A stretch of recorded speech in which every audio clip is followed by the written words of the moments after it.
Well, speaking to players in the market, there are question marks about questioning the extent to which the landing of the cable has in fact benefited a player like Access Kenya. They say they're not seeing the lower pricing. In turn, they're not seeing higher traffic volumes filtered through to the extent that had been expected. What's the scenario as it's playing out right now? Thank you. I believe that the key difference that we've noticed since the landing of the fiber optic cable has been obviously better reliability, better speeds, and there has been a definite lowering of costs. Last year, or about September last year, you would have bought a meg of bandwidth in Kenya for around about $1,000 or $1,200. You're buying it now for $500. So the cost has come down. But I think some of the expectations were unreasonable. And right now, obviously, the market is getting settled. But it has been positive. There has been better reliability, better speeds. The pricing structures that we've seen, you say we've seen this decrease from the levels of about 1,000 to 500, so a near halving of pricing and costs at this stage of the game. Is that the extent to which price structures will be altered? No, not at all. We expect the pricing structures to come down a bit more. We expect to have pricing come sub $500, so probably even to the tune of $400. We're still waiting for the third fiber optic cable to land. But I think more importantly, what people need to look at or think about is the market growing? The market has grown. All players have registered phenomenal growths or new connections not from people who had existing links moving or switching to other providers, but more people joining the internet bandwagon. People who were not able to afford are able to come on right now and buy connectivity. And I think that's important, that the market is growing. Well, as the market grows, so too does competition. We've seen players like Safaricom really focusing on their data segment more intently. Orange as well, to an extent, turning focus that way. Just how much of a challenge does that present to you in actually winning market share and adding to what you already own? Well, competition is great.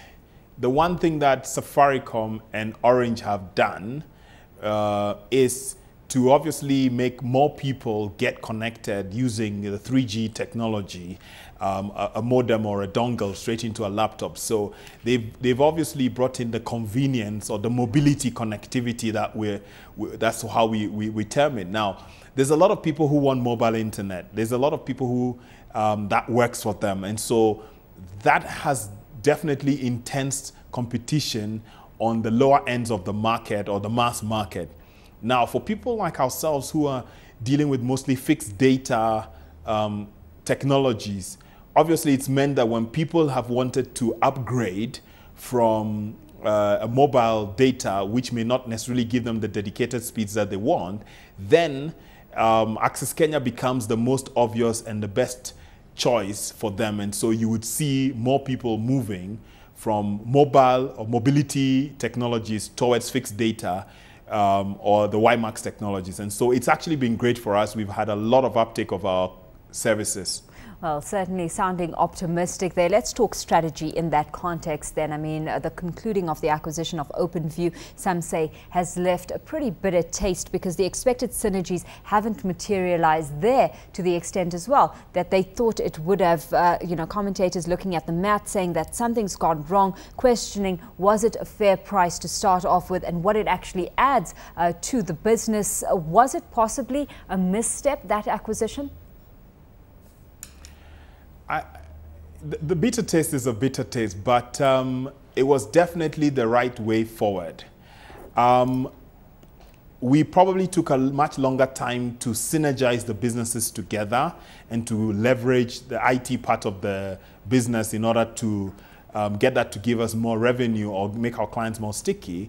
However, it's better that we'd have done it then, and so now we will begin to see the fruits of the revenues coming than trying to do it now. IT, as bandwidth becomes more commoditized, then obviously value-added services is very critical to make our clients sticky, or rather for us to add on more value to our clients. So definitely the value will be seen, not as fast as we expected.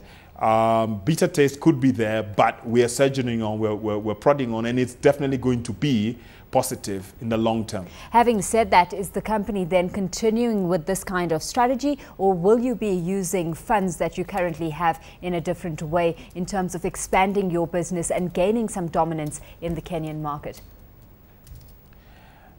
Our short to medium term focus obviously is to smartly roll out our metropolitan fiber network, continue on the organic growth that we've achieved so far since we went public, apart from the acquisitions we made, and focusing on our people, building the capacity needed to be able to get more people upskilled and up-tooled and resourced properly for the new fiber technology that we're deploying.